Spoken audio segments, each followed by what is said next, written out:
você vai ter que se desprender dessa manada. Se você faz o que todo mundo faz, você vai chegar no mesmo lugar que todo mundo chega. Minha primeira atividade que eu fiz, minha primeira iniciativa que eu fiz, eu tinha um relógio. E aí a primeira coisa que eu fiz foi vender esse relógio.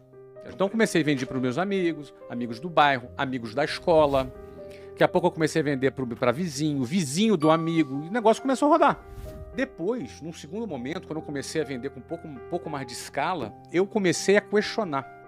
Porque o que eu ganhei vendendo aqueles relógios já era mais do que o meu pai e a minha mãe ganhavam no mês. Mas quando eu ganhei aquele dinheiro, eu gostei de ganhar aquele dinheiro.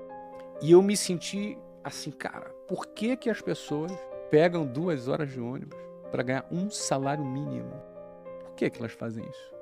Elas não vendem relógio. As pessoas, elas são treinadas para poderem entrarem nessa linha de montagem. A pergunta é, para você ter sucesso, para você se destacar, para você cumprir com excelência a tua missão e, eventualmente, se você enriquecer, uma coisa é fato. Se alguém pergunta assim, olha, existe fórmula para o sucesso? Eu não acredito em fórmula para o sucesso. Mas existe fórmula para a mediocridade, que é seguir a linha de montagem. Porque se você faz o que todo mundo faz, você vai chegar no mesmo lugar que todo mundo chega. Se você dá todos os passos que todo mundo dá, você necessariamente vai chegar no mesmo lugar que todo mundo chega. E na melhor das hipóteses, você estar na média já é uma vitória. E a média é a mediocridade. Então, a maioria vai ficar nas médias. Mas a maioria por quê? Porque são as pessoas que vão seguir esse modelo, porque é muito difícil sair desse modelo. É muito desafiante, dá medo você sair dessa linha de montagem. Então, para você necessariamente ser bem-sucedido, se destacar, não ser um a mais nessa multidão, você vai ter que se desprender dessa manada. Aí começam os problemas. O primeiro desafio é você não se conformar com a manada. E aí tem uma diferença entre se conformar e ser uma pessoa grata, satisfeita. Porque a gente aprende a agradecer a Deus por tudo. E isso é bom. A gratidão é uma coisa que ajuda a nossa saúde mental. E a gente que começou pobre na vida, aprende a ser grato pelo feijão, arroz e ovo que está comendo. A gente aprende a agradecer e ser grato. Isso é muito saudável. E gratidão está ligada à satisfação. Mas isso não está ligado à conformação. A palavra conformação está ligado à mesma forma, conforme, a mesma forma. Quando você se conforma, você ganha a mesma forma da manada. Se você se conforma, você será como a manada. Vai mugir como a manada. Vai andar dentro dela. Mas o primeiro desafio é você olhar para aquilo e falar, eu não quero isso aqui. Quem assistiu o filme Formiguinhas, fala justamente de uma formiguinha que não queria ser como formigueiro. Então, o primeiro desafio é você olhar e falar, eu não quero isso aqui. Eu tinha uma mulher no ônibus que eu pegava, mas o nome dela era Ilka. E a Ilka, ela era a prefeita do meu ônibus. E ela era que organizava tudo, ela era xerifona, entendeu? Organizava tudo. Natal tinha amigo secreto. Então, ela tentava transformar aquele ambiente hostil numa coisa mais agradável. Achava bonito o trabalho da Ilka, mas ela há 40 anos pegava aquele ônibus. E eu olhava para a Ilka e me dava um certo desespero. Por mais bonito que fosse aquele trabalho, era um trabalho de quem se conformou. Ela ganhou a forma. Eu não quero ganhar essa forma. Tem uma imagem que eu costumo falar, que é quando eu pegava lá um ônibus 5 horas da manhã, e no inverno é de noite no Rio de Janeiro. E como é um pouquinho mais frio do lado de fora, e você tem ali 8 pessoas por metro quadrado respirando no mesmo lugar, em situações como essa, eu ficava ali de frente para uma janela, do lado de fora escuro, e eu ficava olhando para o meu reflexo no espelho no ônibus. E eu me via naquela situação. E eu me recordo bem de falar, cara, eu vou sair daqui. Eu não quero ficar aqui.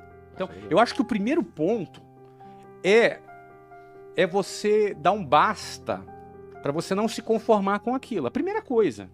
Esse é o primeiro ponto. Porque a gente acaba se acostumando na nossa vida e tolerando determinadas coisas. Eu acredito que todos são capazes. Eu acredito que a inteligência, o cérebro humano, ele é muito capaz, só que ele é condicionável, como tudo na nossa vida. Mas era o meu caso. Eu tinha uma visão limitada, mas era o fato, era o seguinte, eu olhava, analisava aquilo, a conta para mim não fechava, eu fazia uma conta na minha cabeça. Eu pensava assim, cara, daqui a 30 anos eu vou estar aqui, como essas pessoas que estão aqui. Só que eu não quero.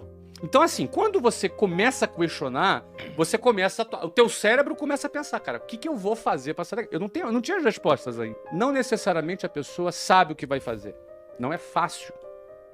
E alguém pode dizer, é fácil esse cara fazer. Ele falar isso, ele é rico. Então, hoje é mais fácil falar, mas eu estive naquela situação dentro do ônibus que a gente está falando aqui. Então, penso que primeiro é questionar. O primeiro questionamento, eu não vou sair daqui. Não tem solução isso aqui. Daqui a 30 anos eu vou estar aqui. É isso que eu quero para minha vida? Não. Se é não, eu tenho que sair daquele ciclo. Você tem que sair daquilo.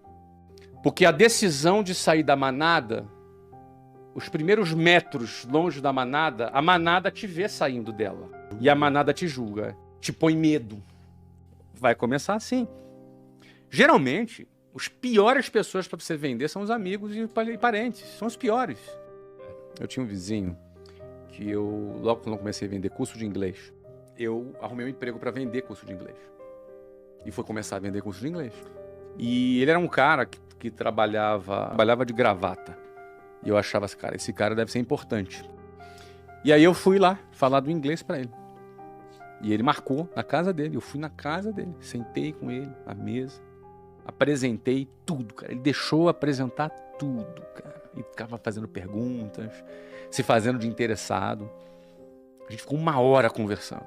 E aí, no final, ele chegou para mim e falou assim, Flávio, cara, eu não tenho interesse nesse negócio não, mas eu fiquei aqui só para entender o que você está fazendo. Não faça isso. Você é um garoto inteligente. Isso aí não vai te levar a nada, isso é uma roubada. Eu me senti mal, me senti subestimado, me senti super mal. Eu hoje vejo que ele era um cara medíocre, limitado, que não arrumou nada na vida. E ele me deu uma opinião do nível dele. Então, se você quer chegar mais longe, pegue as opiniões das pessoas que estão no nível que você quer chegar. Se a pessoa quer chegar mais longe, ela não pode seguir opiniões e conselhos de pessoas medíocres. Senão ela vai estar limitada. Esse cara me viu querendo sair da boiada e tentou me segurar na boiada. Porque no final das contas, quem sai da boiada e começa a ter algum sucesso, algumas pessoas da boiada não ficam felizes. Então, quando você consegue dar significado pela tua vida, você ganha um renovo na sua vida para fazer aquilo que você quer fazer. Se manter com vontade de fazer.